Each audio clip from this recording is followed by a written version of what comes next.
This is How to Change Your Life So Fast That It Feels Illegal. I know it's a bit of a cheesy title. I did a video a couple of months ago on how to reinvent yourself within 120 days, roughly 4 months.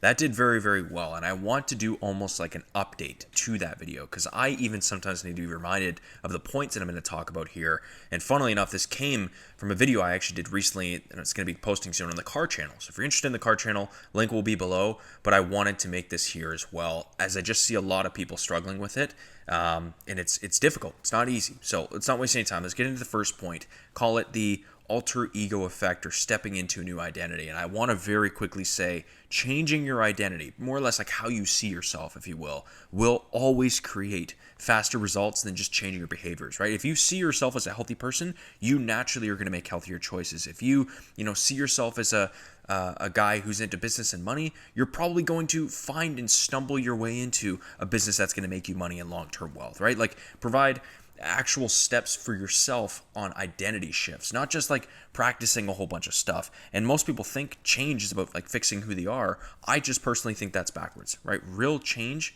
only happens when you step into who you're becoming. And this is what I like to call the alter ego effect. Dan Coe has a really good point on this, and I'm kind of taking inspiration from it. And it's how every high performer operates. Like, literally, from athletes, other entrepreneurs, these aren't like marketing gimmicks or guru level talks. Like, they're literally accessing a version of themselves that already exists in the future. It sounds so weird. It almost sounds like manifestation 101, but it's not, right? Most people miss that confident, successful version of you already exists. It's not some fantasy. It's not a joke. It's a real part of your personality that you access in certain moments, right? The alter ego effect is about making that version your default. It's about your bare minimum. This is why I like Arnold Schwarzenegger's story so much, because he had a vision. When he was in his bodybuilding days in like his mid-20s, he knew he was going to be an actor. He knew he'd get into politics eventually. And it's very inspiring in seeing that story. So start by defining this version of yourself. What does success look like to you? How do they all,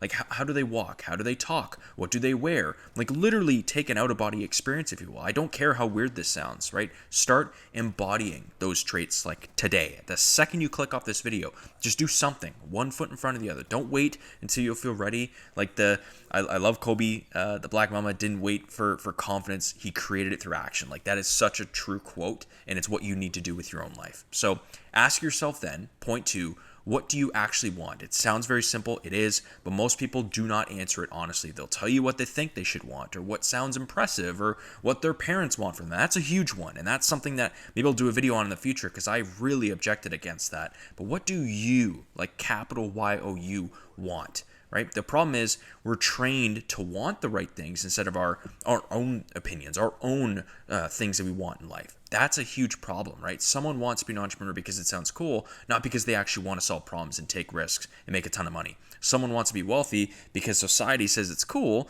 not because they actually thought about what wealth would do for their real life, right? So just get brutally honest with yourself. Do you want money, or do you want freedom? Do you want to be famous, or do you want to be respected and well known within a certain, niche? Do you want a relationship, or do you want to not be alone? Do you just want that? That's another thing. That's a whole other side topic. People are in relationships because they just don't know how to be alone in their own selves, right? That's a huge problem. So these are all different things that require almost different strategies. So I don't care. Get in a Google Doc, write down physically, what you want without editing yourself. Then ask why you want it, right? And just keep asking why. Just break it down further. Every single time I've done this exercise with myself, it's like, why? Like, okay, why do you want freedom? Awesome, because I want to spend more time with your family. Great. Why do you want to spend time with your family? It's like, okay, that's a good question, because I want to deepen my relationships. When we're all freaking dead, it sounds morbid, but when we're all dead, we're not going to be able to take this. So, like, let's live in the moment. Let's be present now. Awesome. Why do you want that? Just keep breaking it down,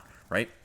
Keep asking it until you get to the real reason. There's no question on this. Like, that's your actual motivation. That's what will drive you when things get truly hard. Okay? How do you make progress? This is the next step. Most people confuse motion with action. They're busy all day. They're busy on calls doing, bullshit busy work, admin tasks, but then they never move forward. They never close clients. Why? Because motion feels like progress, but it doesn't produce anything. Action feels harder, but creates actual change, right? That's the issue. Motion is like researching a business idea for months. Action is actually launching something, sending off those cold emails, putting that money into ad spend, cold calling a customer. That's action, right? Motion is like watching fitness videos and getting all motivated and hyped up. Action is doing just one push-up, right? So think about it. The key is identifying your like actual needle moving activities that are non-negotiable. What are 3 to 5 things that if you did them consistently right now would guarantee you success, right? And this is where I love Hormozi's volume negates luck, because it's so damn true. It make it so hard to be unsuccessful here that you just build something, you create something that people want, you build those relationships, you get a valuable skill.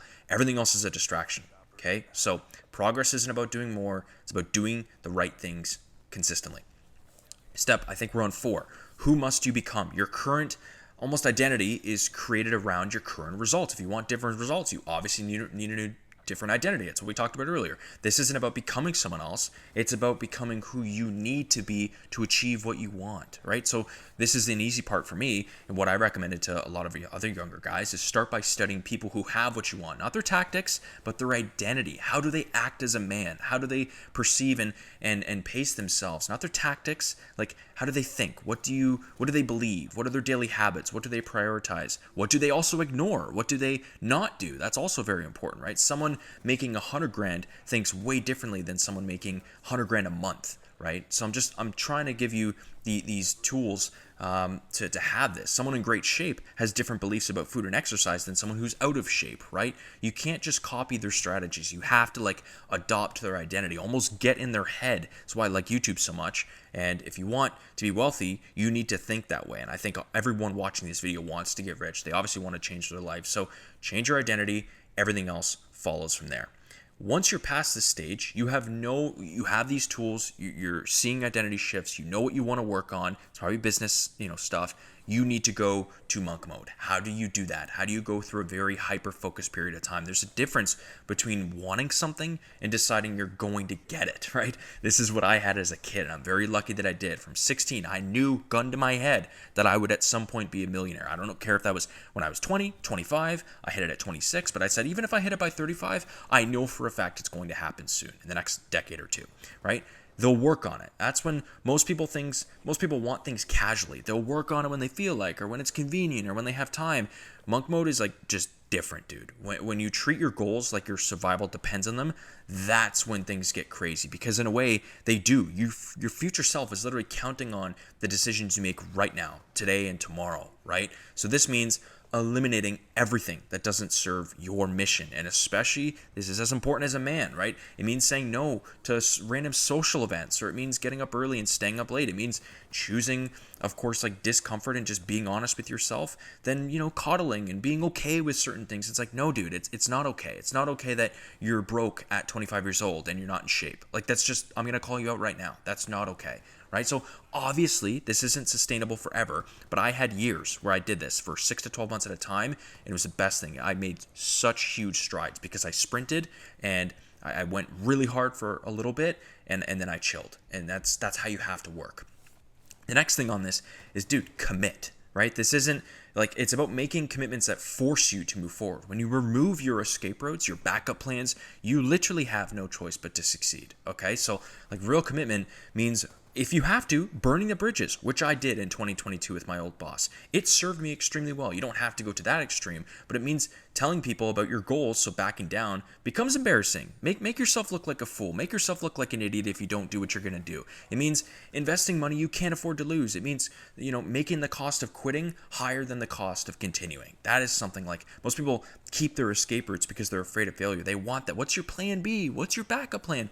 Dude, there is no backup plan, right? So make commitments that scare you. That's my point here. That's the number one thing I want to say here. Put your reputation on the line. I don't care. Invest money that you are afraid to lose. Create like actual consequences for failure, because when you have no choice but to succeed, trust me, dude, you will find a way. I promise you.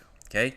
So this is where you need to go on to the next point. I don't even know what step we're on at this point. Just learn. Embrace the chaos. Like, most people try to learn in comfort. Comfort doesn't teach you anything, dude, right? Real learning happens when you're in over your head, when you're drowning. It feels like you're drowning. It feels like you're everywhere. But when you're forced to actually figure things out in real time. And this, I guess, goes into the next point is your physical health affects your mental clarity. Your mental state affects your business performance. Your business success affects your confidence, affects your energy. It affects how much money money you have, like all these different things. It's all a domino effect. You understand? That's why I put this at the end of the video, is because most people focus on one and then ignore all the others and then wonder why the hell their life is in shambles. It's like they'll grind on their business while their health falls apart, or they'll focus on fitness while their finances suffer. I know a lot of broke gym dudes, and this just creates an unstable foundation, and you're going to hate your life because of it. Build all three simultaneously. Okay, I know it's cheesy, but mind, body, business. There's nothing wrong with any of those. And I guess I want to end with this. Like, of course, this all sounds great, but you need to expose yourself to massive experience. Most people live in this bubble. They hang out with the same people. They go to the same places. They have this. It's why I hate the routines, is because they have everything is the same in their life. And then they wonder why it doesn't change. Your environment will determine your standards. If everyone around you is broke, being broke feels normal. If everyone around you is successful and fucking rich and wealthy, success feels normal. I've done this by driving around rich neighborhoods, and it's like you almost feel like you're molding. You belong there. You should be there, right? You become who you spend time with. So expose yourself to higher levels. We're going into a black screen here. I don't even care. Go to events where you're the least successful person in the room. Join communities where you're poor, where you're the beginner. Have conversations with people who are where you want to be, right? This isn't about networking or getting weird. It's just expanding your mind. That's all it's going to do, right? So, as always, if you've made it this far, I want to see you win. We're going well over the time here. If you have any questions, please leave them below. And thank you for your time. See you in the next one.